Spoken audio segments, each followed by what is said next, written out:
Começamos agora o Trilha de Letras. O nosso programa, toda semana, debate um tema a partir da literatura.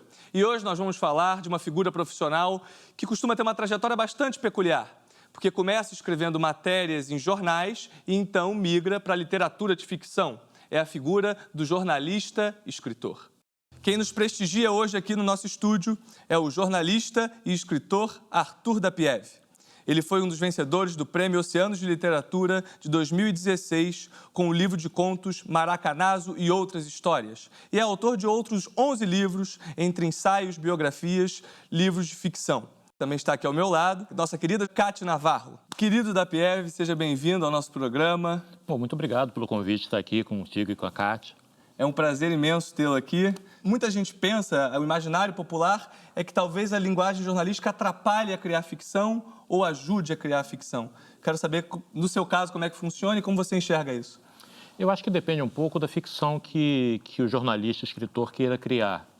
Quando eu comecei, na verdade, antes de fazer jornalismo, eu queria escrever ficção. Eu fiz o curso de jornalismo achando que a prática da escrita ia me ajudar a burilar o texto e, de fato, foi o que aconteceu. Eu demorei quase 20 anos até fazer ficção depois de formado. Mas talvez engesse um pouco ou não? Exatamente. Eu achava que quando eu comecei a escrever, eu achei que me engessava, que o adestramento como jornalista me impedia de dar asas à imaginação. E aí eu pensei, eu vou usar isso a meu favor. E aí eu acho divertido brincar com isso, porque quando eu juntei os contos para o Maracanaço, é que eu me toquei que em 3 dos contos o pai do narrador em primeira pessoa estava morto e o meu está vivo. E aí eu decidi não mexer nisso. Mas, assim, um cunhado meu falou, pô, que pena, o pai do Arthur morreu atropelado. Meu pai mesmo, quando eu liguei para ele para perguntar o que ele tinha achado, ele falou, não, eu li o primeiro conto, no qual eu morri, né? E aí descobriria que outros pais morreram. Mas o que eu percebo nesse livro é que você trata de temas que te interessam bastante, né? E que também espelham outras das suas obras, que é música, você é um apaixonado por música, queria que você falasse também um pouco disso, futebol, e queria saber o quanto isso reflete a figura do Arthur Dapiev, ou seja, em que medida essa ficção é também meio jornalística? Essa é, digamos assim, aquela agenda, né, que está ali. Eu não consigo escrever sem imaginar, mesmo que não seja mencionado, que tipo de música aquele personagem escuta. Há quem acredite em astrologia, por exemplo. Eu prefiro fazer o perfil mental da pessoa, assim, ela gosta desse tipo de música. Então, mesmo que isso não apareça no conto, no romance, aquilo para mim é importante, ajuda a qualificar. E você, enquanto escreve, escuta música, não? Escuto música. No black music, na hora que eu estou fazendo rap, eu estou escutando rap para fazer um ritmo ali naquele negócio. Né? Normalmente instrumental, porque a palavra acaba, né, se intrometendo. Então tem música, futebol, né, e lendo depois, quer dizer, relendo na prova, tem uma coisa de perda também, morte. Afinal, você perdeu seu pai, né? Pois é. Meu pai lá ficou irritado. Irritado não, ficou surpreso de descobrir isso. E por que você, enfim, Dapiev, você deu como título exatamente esse aqui, Maracanazo? Era também nesse jogo de espelho, assim, das pessoas acreditarem que uma coisa é outra. Porque quando a gente fala Maracanazo no Brasil, a gente pensa, sobretudo, no Brasil e Uruguai na Copa de 50. Mas o Maracanazo do conto é Espanha e Chile na Copa do Brasil de 2014, que é um outro Maracanazo. A Espanha tem uma história tétrica com o estádio, ela sempre se dá mal no Maracanã, mais, evidentemente, do que o Brasil. E ali tinha a ex-colônia com a metrópole, você tinha, imaginei, 2 personagens antagônicos politicamente, né? A filha de exilados chilenos de esquerda e o garoto de uma família franquista, o torcedor espanhol. E Copacabana, que é outra história também que eu não consigo me livrar, porque eu passei metade da vida morando em Copacabana, que é um manancial de imagens e histórias, né? Então, eles estão hospedados em Copacabana, os espanhóis. E aí eu coloquei porque as pessoas chegam e acham que é sobre a Copa de 50 e descobrem que não, é sobre a Copa de 2014. Agora, Dapiev, qual é realmente o limite entre o escritor e o jornalista? Porque a gente tem a impressão de que, é jornalista, ele também pode escrever. Ele é escritor, ele também pode escrever jornalismo. E muita gente entra na faculdade, talvez, pensando isso, sim. né? Quero ser escritor, vou fazer jornalismo, vou fazer letras. Acontece bastante também, né? Foi a minha dúvida quando me matriculei nos vestibulares. Eu prestei vestibular para letras e para jornalismo. Eu achava que seriam as duas escola. Nem sempre dá. Tem jornalista que é jornalista e não consegue de maneira nenhuma, né? de alma, não consegue largar os fatos de jeito nenhum. E que, evidentemente, tem também grandes escritores, a maior parte deles, na verdade, que não é jornalista, que nunca passou perto de uma redação de jornal. É que a história do jornalismo no Brasil é muito ligada à história da literatura no país. Quase todo mundo trabalhou nas redações. Então é difícil fazer desvincular. E nós escutamos também outros jornalistas e escritores que vamos ter a opinião acerca da relação entre a literatura e o jornalismo. Não há um limite claro entre o texto jornalístico e a narrativa literária. Quando eu estava fazendo a tese de doutorado, eu vi um trecho muito interessante do Émile Zola, que ele diz, olha, agora acabou essa época do escritor e buscar tudo na imaginação. Ele tem que ir à porta da fábrica, ele tem que entrar nos cortiços, ele tem que ver o que está acontecendo, ele não pode abrir mão da questão social e tal. Então, para mim, ele estava descrevendo um jornalista, não estava descrevendo um escritor. Acho que a gente tem que voltar no tempo um pouco para responder isso, né?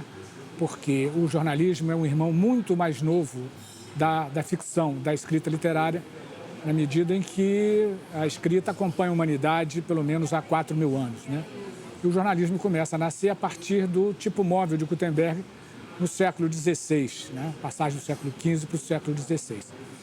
O que acontece é que, à medida que o jornalismo foi crescendo, a imprensa foi tomando corpo na história, começou a haver uma aproximação entre a literatura, os literatos, os escritores e os jornais, até que essa aproximação se complementa no século XX, quando surgem os grandes jornalistas e escritores.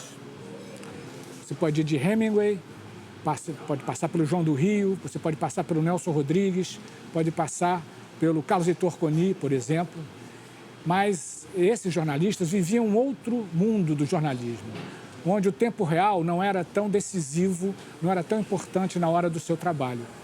Porque ninguém consegue trabalhar 8 a 10 horas dentro de uma redação para depois escrever 2 ou 3 horas por dia, porque a literatura exige esse compromisso diário. O jornalista ele trabalha com fatos. Ele não tem uma folha em branco, ele tem um monte de anotações.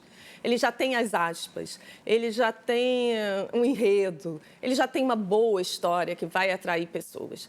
O escritor não, ele parte do zero, ele tem que inventar tudo. E esse processo imaginativo é que é a graça. Mas, por outro lado, é um empecilho, né? Pode dar o tal do bloqueio do escritor, milhões de outras coisas. Então, Dapiev, o que você acha dos comentários do Marcos Veras e da Cristiane? E eu tenho uma curiosidade, você sente que, enquanto escritor, você vira uma chave diferente da do jornalista? Como é que funciona? São dois Dapiev? São Jekyll and Hyde, são dois, mas são o mesmo, Qual no final das contas. Né? Isso fica a critério do leitor. O Veras lembrou uma coisa importante no século XX, que é a aparição dos jornalistas escritores ou dos escritores a uma ordem diferente, né? O novo jornalismo, o jornalismo literário, Guy Talese, Tom Wolfe, essa turma que escreveu histórias absolutamente reais, mas com tais técnicas de ficção que podem ser lidos perfeitamente como um romance. Talvez o primeiro, até que gerou um nome que é meio paroxístico, que é romance de não ficção, que é A Sangue Frio, do Truman Capote, que é uma história absolutamente real. Ele tinha uma memória prodigiosa antes que o álcool matasse a memória dele, ele se tornou um alcoólatra, o Capote. E você lê como se fosse um romance policial, que é uma história real, né? Que é uma aparição boa que facilitou um pouco também esse trânsito entre jornalista e escritor. E o que a Cristiane fala sobre o empecilho, de fato, cria uma barreira. Mas aí a sua imagem é muito boa, porque é meio virar uma chave, né? Porque a gente usa um pouco da nossa experiência, evidentemente, mesmo para coisa mais fantasiosa. Claro. Alguns anos atrás, nós dois conhecemos na mesma ocasião, em São Paulo, Scott Sturrow, né? Advogado, best-seller americano, tremendo escritor. E ele continua advogando pro bono para ter material ali para colocar em livros que são absoluta ficção, mas funcionam perfeitamente naquela realidade do condado que ele inventou, perto de Chicago. Né? Até pegando o que ele está falando, hoje os jornalistas às vezes vão fazer determinadas matérias que é inacreditável. Aquilo parece mais uma ficção do que uma realidade. E é possível transformar. Agora, o que eu queria colocar para vocês aqui é a questão do que a gente está vivendo hoje no século XXI, em que diferentemente do século XX, né, de tudo isso que você está falando, hoje as redes sociais tomaram um tal vulto em que as informações acontecem rapidamente e você já não sabe muitas vezes se aquilo é realidade, se aquilo é ficção, se aquilo é jornalismo, se aquilo não é, né? O termo pós-verdade ganhou proeminência, né, no ano passado, foi eleito pelo dicionário como o grande termo. E o jornalismo, acho que a tentar competir com rede social, ele já sai perdendo, porque ele está jogando no campo do adversário, né? E a rede social, acho que ela é um pouco superestimada na medida em que ela é apenas um dos termômetros do que a sociedade está achando. Na eleição americana está muito claro que as informações não circularam em igualdade de condições. E no final das contas, essas redes sociais, a gente usa essa expressão, mas são empresas de comunicação capitalistas que usam a produção feita pelos seus frequentadores, né? Então, houve uma certa fetichização da rede social que o jornalismo, como sempre que aparece uma nova linguagem, ele fica meio abalado. Eu acho que a saída dele, acho que a única saída dele é aprofundar reportagens, fazer reportagens maiores, mais aprofundadas, que eventualmente podem lançar mão, sim, de recursos narrativos da ficção. Porque tem histórias reais que você conta e diz, isso não é verdade, isso não é possível. E, na verdade, acontece o tempo inteiro. 6 pessoas sobrevivem a um acidente de avião na Colômbia. Como aquelas 6 pessoas sobrevivem? Um mês depois já está andando. É incrível. Você diz, isso não é verdade. Mas claro que é verdade. O negócio é a maneira de narrar. Esse jogo de notícia falsa jogada na internet que se torna realidade é muito, muito contemporâneo. Vamos continuar nesse assunto. Mas antes da gente seguir para o nosso intervalo, vamos conferir o quadro Dando a Letra. Aqui ouvimos depoimentos de quem faz a literatura acontecer nas ruas e nas redes sociais. Se você também é um empreendedor da literatura, tem um canal na web, uma revista eletrônica, um podcast, faz uma performance, organiza algum evento literário, entre em contato com a nossa produção através das redes sociais, facebook.com/trilha de letras. Mande seu vídeo e conte sua história. Olá, eu sou TK Pereira, escritor e editor do site Escriba Encapuzado. Fui convidado para falar hoje sobre 3 projetinhos literários que eu organizo na internet. O primeiro deles é mais pessoal, é o próprio Escriba Encapuzado. Desde 2010, o site é a minha plataforma de autor, onde eu publico e divulgo o meu trabalho. Lá também eu posto artigos, resenhas e dicas para escritores. O segundo projeto é o 7 Coisas que Aprendi. A proposta é bem simples, convidar escritores em diversas fases da carreira para compartilhar experiências com quem está começando. Desde 2012 para cá, o projeto já angariou mais de 120 contribuições. E o bacana do projeto é justamente a diversidade. Lá você encontra textos de escritores vencedores de concursos literários até escritores que nunca publicaram nenhum texto. O terceiro projeto é o Fotos e Grafias. Ele nasceu de uma brincadeira com um amigo fotógrafo, o Felipe Assunção. A proposta era eu escrever um conto para cada fotografia que ele me passasse.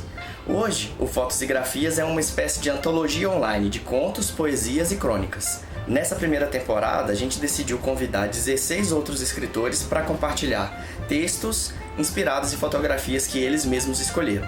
Para ficar sabendo mais sobre qualquer um deles, é só acessar o www.escribaencapuzado.com.br e vai ter todas as informações disponíveis lá.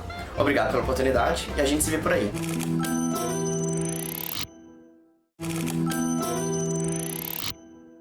Olá, o nosso Trilha está de volta e o assunto de hoje é a figura do jornalista-escritor.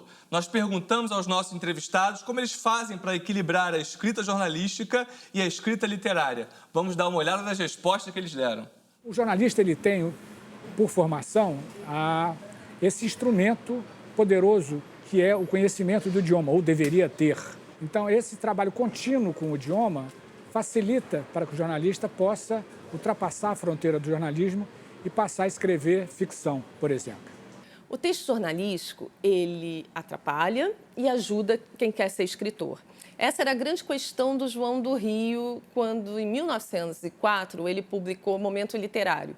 Ele mesmo mandou cartas para 100 escritores da época.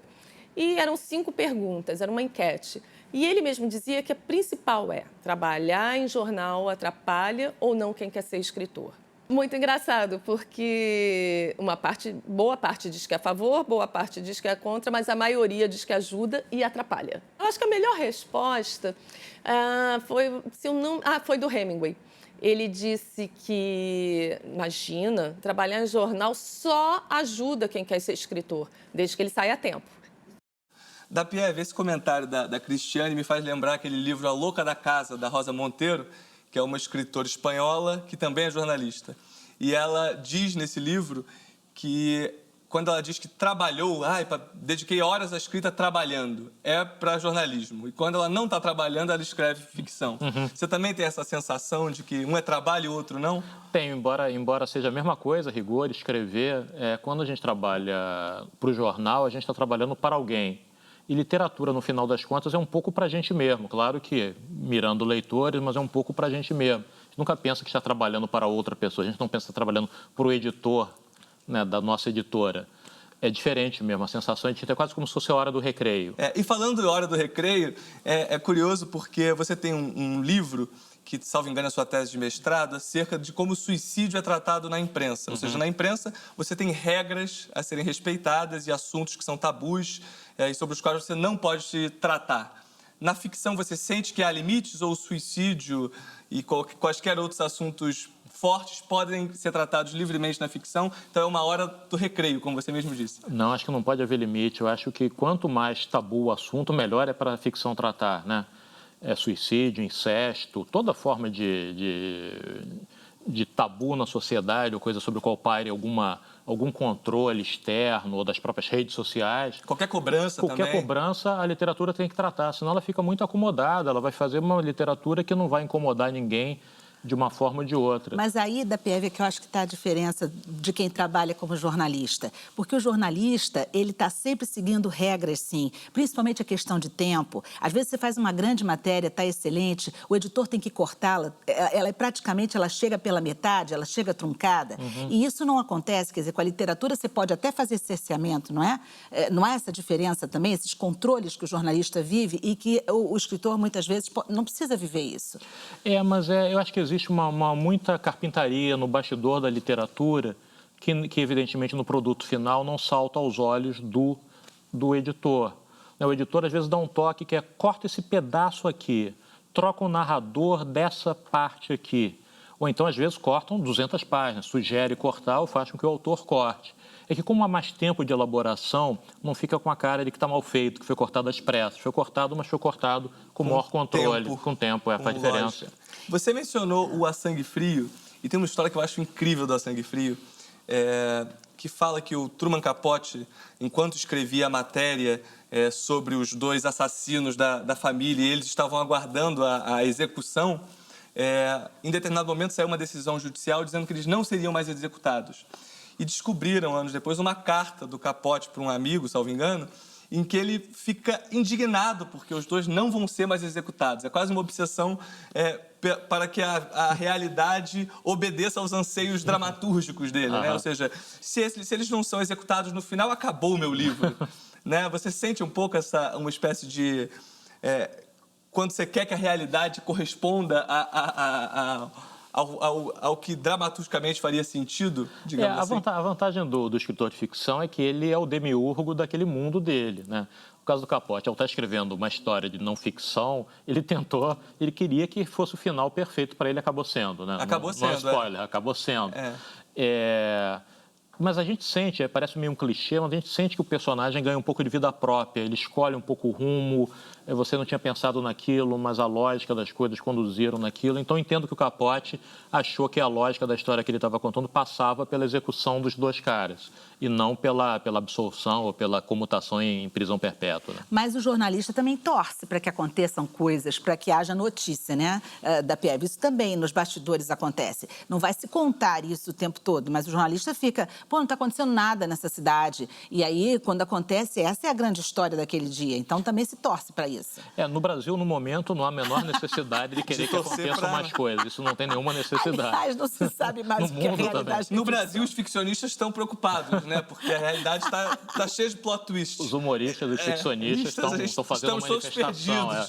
Estamos todos perdidos. Puxando a prosa aqui para um assunto que me interessa bastante, você tem o Black Music, que eu considero um romance policial, e você participou daquela antologia Rio Noir com um conto que, pelo que eu soube, é o primeiro capítulo de um próximo romance policial. Eu acho muito curioso na literatura policial, que é um tema pelo qual eu sou apaixonado, né? Como a realidade pode ajudar ao criar ficção policial. No seu caso, você sente isso? Ou seja, você usa algo do jornalista para fazer a sua ficção policial também? Sim. Acho que a gente vive emborcado numa cidade que fornece milhares de enredos para a ficção policial, seja mais calcado na realidade, seja uma coisa mais realmente ficcional, imaginada, como é o caso dos seus livros, por exemplo, né? Acho legal você reconhecer o Black Music como um livro policial, porque pensa-se muito o livro policial como só no whodunit, quem fez, quem matou, e o Black Music não é o whodunit. Não é. Né? Mas isso já é meio... É o romance policial clássico, né? Se a gente pegar... E de fato... Desde então, vários já fizeram diferente. Não, né? acho que é uma grande, mas as pessoas normalmente associam a Agatha Christie, uma coisa assim. Claro. E de fato, o conto que está no Rio Noir, eu joguei como um balão de ensaio. Se pessoas que eu respeito assim falarem que aquilo ali daria um romance, eu vou aproveitar e tocar o romance, que é o que eu estou fazendo no momento. Então, um editor falou aqui, puxa, isso daria um romance. Falei, ótimo. Então, a ideia era essa, e aí estou desenvolvendo. Aquele é o primeiro capítulo. Eu ainda não cheguei no final da história na cabeça. Assim, a cabeça está sempre à frente do texto. Mas eu também não quero fazer um whodunit, não. É uma coisa distinta, assim como o Black Music, que não era tão esfacelado que muita gente nem percebeu que era um romance policial. Né? Porque a violência no Rio é de tal monta que você não tem o que inventar para fazer ser mais violento que isso, né?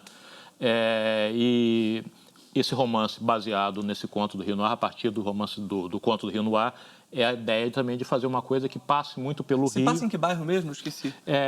Cosme Velho. Cosme Velho. Começa exatamente com um suicídio no Corcovado e a partir daí vem uma história que se dá entre Cosme Velho e Catete, sobretudo, Glória, né? Bem assim, que é um cenário pouco explorado, né? Um cenário relativamente pouco explorado, é mais a praia, alguma coisa assim, mas é muito Rio de Janeiro, né? Bem, apesar de muitos jornalistas dedicados na literatura, há quem diga que quem sai da redação e vai para a ficção sofre preconceito. Será que é verdade? Eu não acho que haja exatamente preconceito do meio acadêmico, do meio literário, em relação aos jornalistas que passaram a escrever literatura. Mas eu acredito que não, porque se houve esse preconceito, hoje ele é muito diluído, na medida em que o mercado literário brasileiro é muito pequeno, ainda é muito pequeno diante da dimensão do país, do tamanho da nossa população, entendeu? E se há esse tipo de preconceito, esse tipo de olhar enviesado, e nada ajuda o desenvolvimento desse processo, o desenvolvimento desse mercado, né?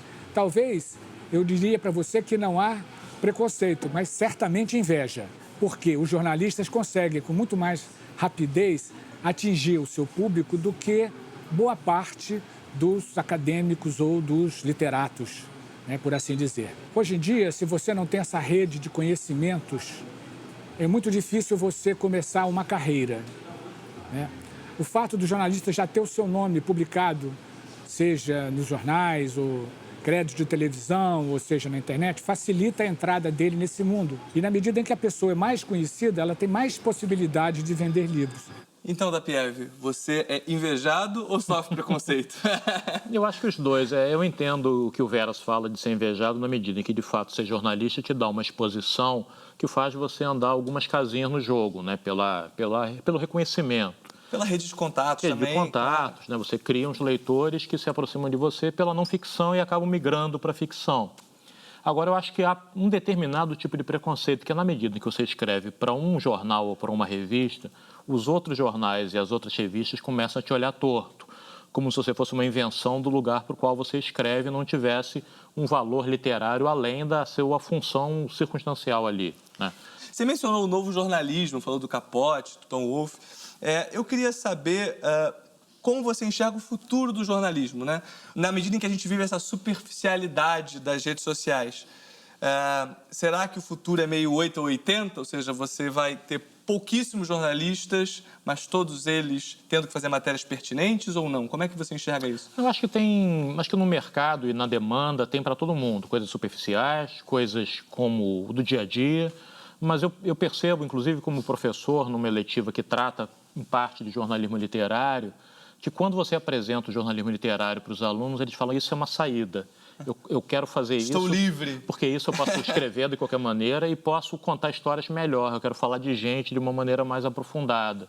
Então, acho que a médio prazo é possível que o jornalismo literário se afigure como uma solução para uma parte expressiva, não só dos escritores, jornalistas, como dos leitores também, que querem algo mais aprofundado. É porque o que o jornalista faz é contar a história, né, gente? Ele conta a história de alguém, o que se interessa é isso. E o escritor faz isso também. Sim. Então, seria realmente, talvez, a grande revolução seja essa. Você continuar contando história. Como é que você vai contar? Mas essa questão, pior é como você vai manter a verdade nisso, né? Até que ponto isso realmente vai fazer com que aquele leitor acredite que aquilo que você está dizendo é a realidade ou não? Isso é que fica a minha dúvida, gente. O que vai ser notícia e que você está lendo? Não, isso aconteceu, ou aquilo não é, aquilo é ficção. Né? No caso do jornalismo literário, é um compromisso pétreo, assim, de cada autor, de que ser absolutamente fiel à realidade, né? Inclusive expondo, eventualmente, os próprios podres, os erros, as hesitações, né? A Janet Malcolm faz muito isso, ela faz a autoanálise do que ela está apurando. Então, é um compromisso deles com seus leitores, os leitores entendem que assim seja. Então, é verdade, por mais que a narrativa seja elaborada. Infelizmente, nosso programa está chegando ao fim. Tem que fazer Da Pieve, muito obrigado pela sua presença, foi um prazer. Kate, querida, obrigado Rafael. pelo papo, o papo foi ótimo. E você aí de casa já sabe, esperamos vocês aqui na semana que vem. Obrigado pela sua audiência, boas leituras e até lá. Trilha, o caminho da literatura passa aqui pela TV Brasil. Até mais!